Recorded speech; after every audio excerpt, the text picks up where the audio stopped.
नमस्कार जय जगन्नाथ श्री साई सुज्ञानीस किचन रे समस्त को स्वागत करुच्ची आशा करुच्ची आपण माने बहुत भले थे जगन्नाथ कृपार।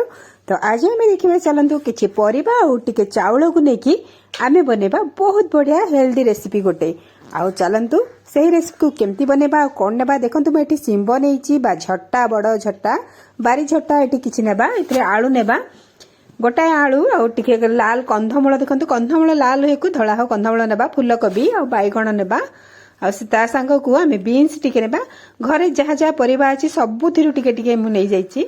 देखंतु एठी पालंग साग हला मेन दार तो पालंग साग बहुत हेल्दी आउ बहुत माने विटामिन अछि एथिरे।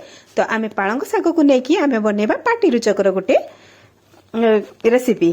तो देखंतु एठी टमाटर मध्ये नेछि आ फूलकोबी तो नेबा किछि पाखुडा एथिरे पालंग साग को वर्तमान धुआ धुई करके ताको सफा करके ना काटी देबा एंती छोट छोट खंड करी काटी देबा आ एथिरे टेस्ट पे कंचा लंका देबा जेतिके आमे राग खाई परबा से अनुसार।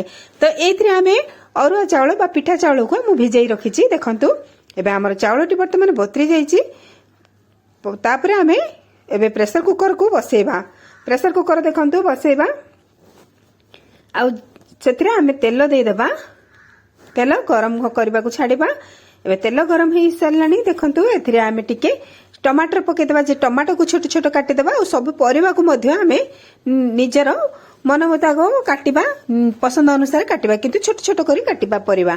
तो छोट छोट साग जेमती कटा हैछि छोट छोट सब आमे परिबा को मध्य काटिबा। एथिरे आमे पानी दे देबा पानी देकी वर्तमान चाउल को दे देबा आ चाउलटी प्रेशर कुकर शीघ्र हो जिबा सेति पय प्रेशर कुकर नैछि।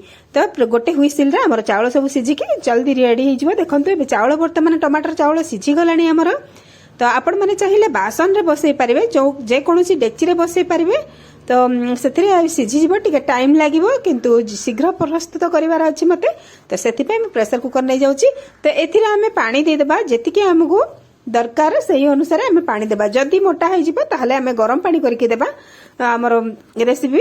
तो देखंतु एथिरे आमे पानी फुटिला परे परिबा देबा नले परिबा सब दे देबा देकी आमे पुनी घांटी देबा घांटी के आमे ढांकणी दे देबा। देखंतु हमर सब परिबा को केंती कटा जाइछि क्यूब साइज रो कटा जाइछि आ छोट छोट कटा जाइछि अति छोट नुहे मीडियम रो कटा जाइछि। तो एथिरे आमे टिके मसला नेबा सेति पय आमे पियाज अदा नेबा अदा देखंतु एटा छेचिबा सब अदा गोटाए पियाज आ रसुण रसुण को आ जीरा पकेबा गोटे चामच पकेकी आमे भलो भाबरे ताकू टिके कुटी देबा। देखंतु भलो भाबरे आमे छेची देबा सब को। वर्तमान एबे हमर देखंतु छेचाटी हेई सारिछि एबे हमर छेचा सारिछि तापरे आमे ढांकणी खोलिबा। देखंतु ए ढांकणी देबा नाही परिबा पकेला परे आदौ ढांकणी देबा नाही। देखंतु एबे सिझी की फुटी गलानी तो परिबा हमर फुटी गलानी। तो सेथिरे आमे साग पके देबा वर्तमान साग पके देबा तापर कंचा लंका दे देबा सिझीबा द्वारा सिझेबा द्वारा हमर कंचा लंकाटी देले बहुत लंकार बास्ना बढ़िया आसीबो आ टेस्ट मध्ये लागिबो और रागटी सम्मान रहिबो। तो सेथिरे आमे स्वाद अनुसार लुण दे देबा। देखंतु एबे वर्तमान दे सरला परे हमर साग मध्ये सिझिबा को लागलानी जो आमे छेची थिले प्याज अदा रसुण जीरा सेइथुर गोटे चामच पके देकी पुणी आमे फुटिबा पई छाडी देबा। तो एबे वर्तमान देखंतु हमर परिबा मध्ये सिझी गलानी आ साग भी सिझी गलानी चाउल तो हमर प्रेशर कुकर सिझी जाइछि। तो एबे देखंतु एबे हमर सिझाटी प्रस्तुत हेई जाइछि। तापरे चलंतु आमे फुटण देबा ताहा पई सिझा तो हेई सारिछि फुटण पई कड़ाई बसेबा जे कोनोसी आमे फ्राई पैन हो किबा नेबा। तो एठी मु गैस ऊपर कड़ाई बसई दीची सेथिरे आमे तेल टिके दे देबा तेल सोरिष तेल नैछि आपण माने चाहिए रिफाइन तेल मध्ये आमे नै परबा।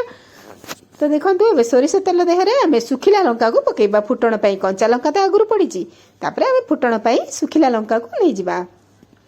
वर्तमान एबे हमर सुखिला लंकाटी ये कलर चेंज हे सलानी सेथिरे आमे जीरा और सोरिष को फुटण देबा।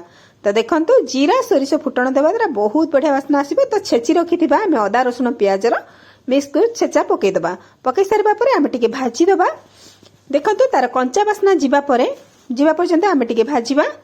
एबे वर्तमान देखंतु एबे हमर भाजी हे सरलानी कंचा वासनाटी मध्ये जिबा को लागिलानी। तापरे बढ़िया गोटे वासना आसला सेथिरे आमे टिके पानी दे देबा। देखंतु पानी दे देबा एतिकी पानी फुटीबा पई छाड़ीबा आमे पानी ती वर्तमान एबे हम देखंतु फुटी गलानी। तापरे आमे जो सिझेई रखिथिले प्रेशर कुकर पालंग साग सब सिझा भितर ढाली देबा ढाली देकी संगे संगे ढांकण डी घोड़े देबा घोड़ाइबा द्वारा आमर बास्नाटी से भितर रही बहुत बढ़िया लगे। देखो ये बर्तमान आम शाग घाटी प्रस्तुत हो जाए किसी परिबा और चाउल को नहीं रेडी हो गला आमर बहुत बढ़िया डाली बदल में यही जिनस को खाइबा। बहुत विटामिन प्रोटीन सबू जिनस भरपूर अच्छी। तो बहुत बढ़िया से आमर रेसिपी रेडी हो गला। तो आशा करुच्ची आपण मानकु भल लागिथिबो बोली। एबे पाळंगर सीजन तो आपण माने मध्ये एमती बनातु खातु समस्त को खुआतु आउ लाइक करंतु शेयर करंतु। जदि मोर चैनल को ए पर्यंत सब्सक्राइब करना प्लीज सब्सक्राइब कर दियंतु आउ पाखरे थिबा बेल आइकन प्रेस कर दियंतु। सर्वप्रथम मोर आपण माने रेसिपी गुडाको देखि पारुथिबे देखिबे। तो एही प्रकार देखंतु हमर जहा परिबा थिला माखन खंडे थिला भी मो बोइताळु पकेइची सेतिरे फुलकोबी बायगण सब पड़े एही सब पनीपरिया पड़ी रेडी होला। नमस्कार जय जगन्नाथ।